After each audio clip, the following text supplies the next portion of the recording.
Estamos en comunicación con Oscar Vallejos, secretario general de ADUL, el gremio de los docentes universitarios, de los investigadores científicos aquí en Santa Fe. Y es un momento complejo para los trabajadores en general, obviamente, la inflación, la situación laboral, la salida de la pandemia. Oscar, ¿cómo estás? Hola Luis, ¿cómo te va? Efectivamente, un clima muy complejo que tiene esos ingredientes. La cuestión de la salida de la pandemia fue muy difícil, sigue siendo muy difícil. La presencialidad y cómo se discutió la presencialidad, en qué condiciones encontramos los espacios universitarios cuando volvimos. Prácticamente no se habían hecho nada, entonces volvimos a las aulas, no hay internet, no hay cañones para proyectar las imágenes de internet, y entonces bueno, al final cuando estábamos en nuestras casas, que nosotros pagamos internet, etcétera, etcétera, nuestros equipos, estábamos en mejores condiciones de innovar que cuando uno vuelve a la universidad, y entonces eso es un tema.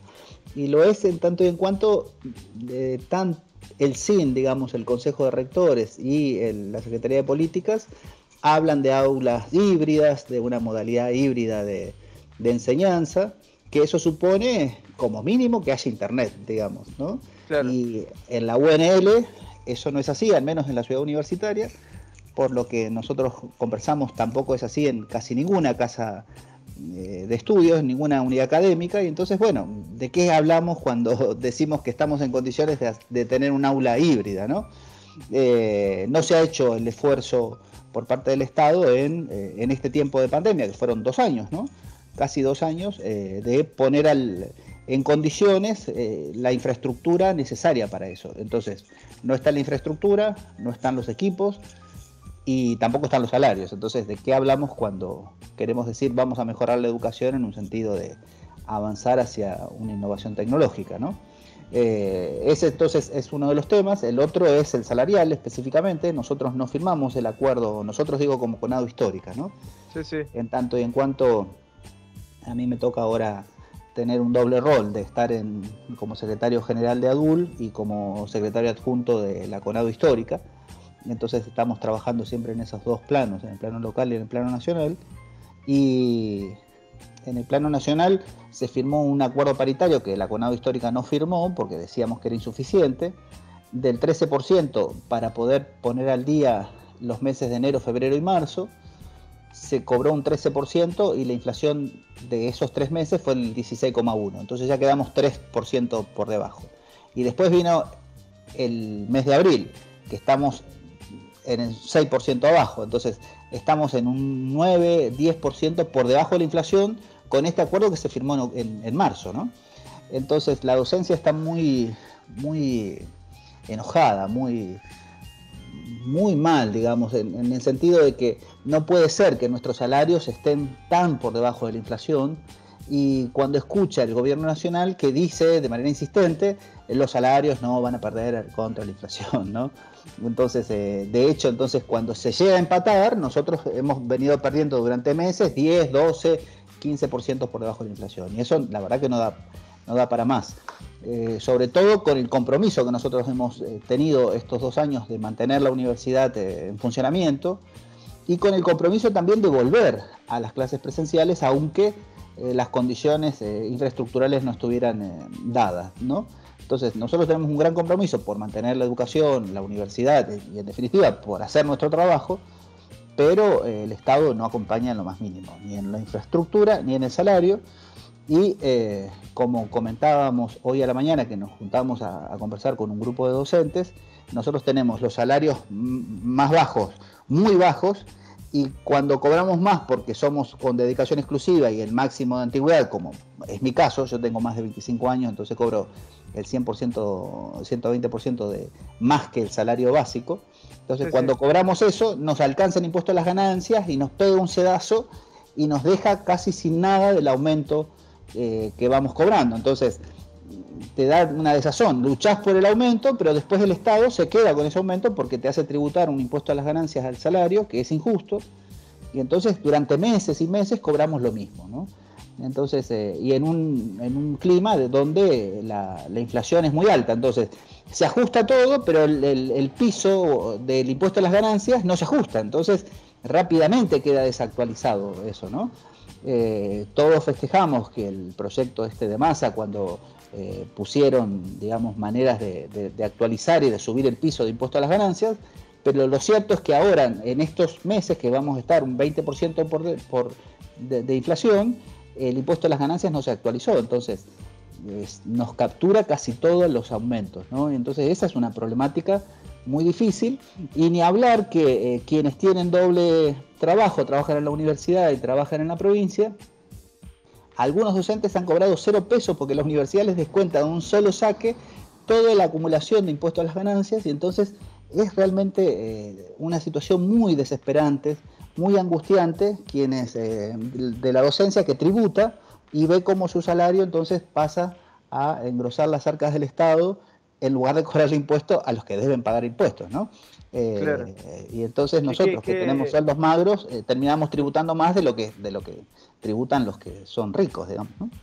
Sí. Qué distorsiones, Oscar, y qué desorden que hay en el tema impositivo, porque es una herencia que viene de la dictadura. Estamos, obviamente, el debate siempre se centra en algunas cuestiones de la dictadura, y es sano que se bregue contra el terrorismo de Estado, por la justicia, pero gran parte de la legislación de la dictadura sigue vigente, y en esto el tema impositivo es medular, ¿no? Y lo sufren los trabajadores. Exactamente, y es profundamente injusto, y ni hablar que, por ejemplo, los jueces de la Corte, los ministros de la Corte Suprema de Justicia, que cobran cifras millonarias, digamos, no tributan un solo peso, porque eso hace que sea un acto ilegal del Estado hacerles pagar impuestos a las ganancias, ¿no? Entonces, esa es claramente, la justicia se basa en una injusticia de partida, ¿no? Entonces, bueno, no nos queda como ciudadanos más que estar todo el tiempo, digamos, en pugna con el Estado y en pugna con las patronales, porque por supuesto las patronales no quieren pagar impuestos y no ven que los trabajadores estamos pagando más impuestos que los patrones, ¿no? Eso es realmente llamativo. Y quienes más ganan, menos tributan. Así que ese es un gran debate, como bien vos decís, que viene de la dictadura y que la democracia no ha podido resolver, ¿no? La democracia con tantos condicionamientos que ha recibido y que ha producido también durante esta historia, digamos, de recuperación de la democracia, el sistema impositivo realmente no es para nada justo. Y acá nosotros tenemos un caso flagrante, ¿no? Nosotros tributamos impuestos a las ganancias, y entonces cuando discutimos recomposición salarial en términos de porcentaje, el Estado se queda con casi todo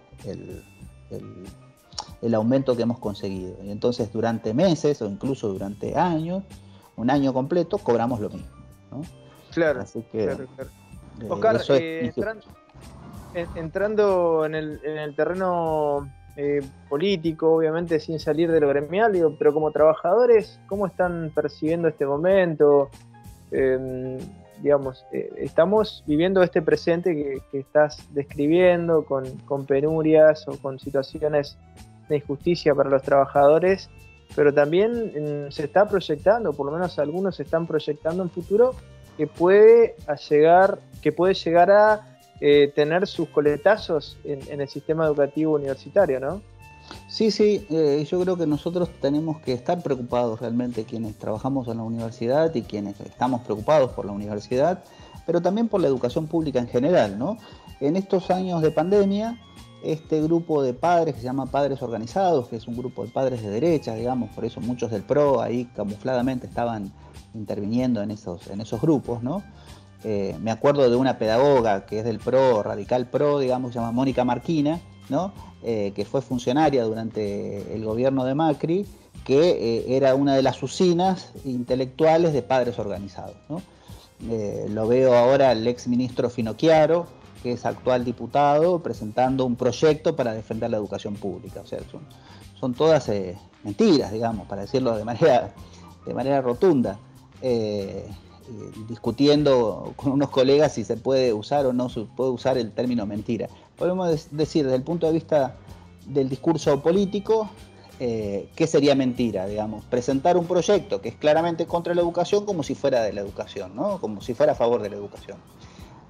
Finocchiaro fue ministro, hizo una pésima gestión como ministro, y ahora dice que va a presentar una ley donde se declara la educación como un servicio público esencial, y eso no es para defender la educación, eso es en contra de los trabajadores de la educación, en contra de las trabajadoras de la educación, y en definitiva en contra de la educación pública, ¿no?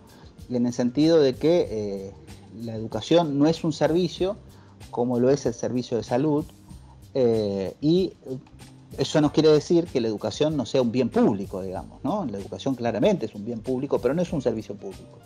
Y entonces ahí hay una discusión importante, y en definitiva lo que la derecha disputa, ¿no?, es si nosotros como trabajadores tenemos derecho a hacer paro en contra de nuestras patronales, ¿no?, que sería en este caso el gobierno nacional. Y entonces camuflan las patronales poniendo quienes reciben educación, que son los jóvenes y los niños, las niñas, ¿no?, poniéndolos como si fuese hay que proteger a ellos, ¿no? La educación, el Estado debe hacerse cargo de la educación, pero nosotros claramente somos trabajadores que tenemos derecho a defender nuestras condiciones de trabajo y nuestras condiciones de salario, ¿no? Y entonces ahí, sobre ese debate amañado, digamos, se pretende o se presentan estos actores que han arruinado la educación pública cuando gobernaron, ¿no? Se presentan ahora como defensores de la educación pública, y eso es solo, digamos, una coartada, digamos, ¿no?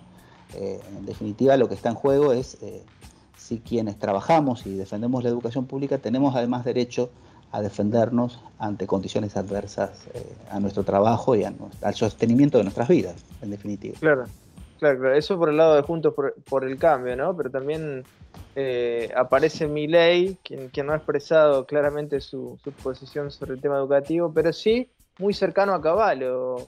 Bueno, sí lo dijo Milei. Milei dijo que las universidades hay que reformarlas completas o reventarlas, porque nunca se sabe muy bien el lenguaje que utiliza, pero quizás haya dicho reventarlas, digamos, en el mejor de los sentidos, como sostiene él, porque las universidades eran centros de adoctrinamiento, ¿no?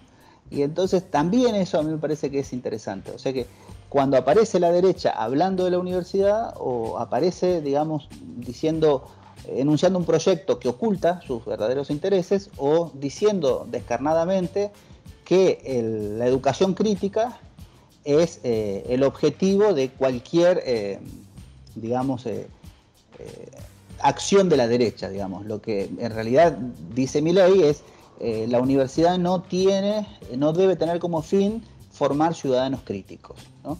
Debe tener como fin formar ciudadanos bobos, así creen los apotegmas que yo lanzo en el show que monto para hacer política, ¿no? Entonces allí, como si uno le presta atención, dice cifras falsas, plantea enunciados que no plantean eso que se llama un non sequitur, digamos, de los principios que él plantea no se siguen, las consecuencias que él establece, y entonces, claro, cualquiera que se eduque en una educación crítica es capaz de desentrañar estas formas falaces de presentar de Milei. Entonces, bueno, en la universidad que debemos prepararnos para poder enfrentar una situación como esa, entonces cualquier forma de educación que vaya en contra de ese proyecto de ellos lo llaman adoctrinamiento, ¿no? Entonces, y la universidad, la verdad que funciona en base a un proyecto de formación crítica. Ahora, Oscar, frente a este panorama, a estos actores que describís, me imagino la preocupación de ustedes, sin entrar en el terreno partidario, ¿no? Pero digo, a nivel institucional, la situación en Argentina, ¿no? Las disputas que se dan y que se dan actualmente en las distintas fuerzas y que de alguna manera contribuyen también a la emergencia de estos actores que estabas describiendo, ¿no? Sí, yo creo que es preocupante en el sentido de que estamos en un momento histórico, digamos, donde se están rompiendo los acuerdos estructurales del proyecto de país que nosotros teníamos, ¿no? Entonces, más o menos en la década del 40, en la década del 30, 40, digamos, con el surgimiento del radicalismo, con la consagración del peronismo, aparece la idea de un proyecto de país igualitario, ¿no? Y en relación con eso la educación universitaria y la educación en general estaban llevadas, digamos, a ocupar un rol, no como un rol que, como uno ve en Chile o ve en Brasil, un rol de estratificación, sino una idea de un rol de ascenso social en el sentido de ascenso en una sociedad igualitaria, no de ascenso en una sociedad desigual, ¿no? Que era la idea esta del ascenso a partir de la educación. Y entonces, tanto Milei como el grupo de Macri y los radicales pro también, digamos, ¿no? Lo que están convocando es a la ruptura de ese proyecto igualitarista, digamos, ¿no? De ahí es que hay ciertas figuras retóricas, como por ejemplo, ¿no? la figura la de el esfuerzo individual por fuera, digamos, de las condiciones sociohistóricas que hacen posible que los sujetos vivan bien, digamos, tienen ahí una marcada incidencia, digamos, en estos grupos, en estos partidos políticos que están a punto de converger, o sea que la alianza de elecciones para el año 2023 seguramente encontrará juntos a Milei y al PRO y al radicalismo PRO en una gran alianza en contra de un proyecto igualitario, ¿no? Me parece claro, que claro. No está mal el esfuerzo en sí, Oscar, pero el tema es el esfuerzo para qué, o en el marco de qué, ¿no? Exacto, ¿no? Esta idea de la meritocracia como si fuese un principio fundante de una buena sociedad, ¿no? Entonces, sí, en cierta medida, como me gusta decir, yo sería el ejemplo del buen pobre, digamos, ¿no? Alguien que ha nacido en condiciones muy humildes, que se ha educado en la universidad, que ha logrado ser profesor universitario, que sería una de las exigencias culturales más grandes, no para hacerse rico, pero sí como una exigencia cultural, y sin embargo soy capaz de reconocer que hay una trama social que hace posible que el esfuerzo Seguro. redunde en eso que se llama el ascenso social, en un sentido de mejorar la condición de vida sin pensar que esa condición de vida es a costa de otros, digamos, ¿no? Entonces yo creo que ahí habría la ruptura, y por eso es que muchos jóvenes, incluso jóvenes que yo, por suerte, no conozco ninguno de manera personal, pero sí me comentan, ¿no? Muchos jóvenes están ahora en una furiosa tendencia de odiar a los pobres, digamos, ¿no? Entonces ahí es que Milei y estos grupos están haciendo política en esas cabezas, ¿no? Digo en esas cabezas, tomando lo de Benjamin, que hacer política es pensar en la cabeza de los otros, ¿no? Entonces ellos están haciendo política pensando en la cabeza de los jóvenes y entonces generando ahí mitos y falacias que los hacen odiar y esperar de esa fuerza un cierto tipo de bienestar social que sería imposible si esas fuerzas triunfan, ¿no?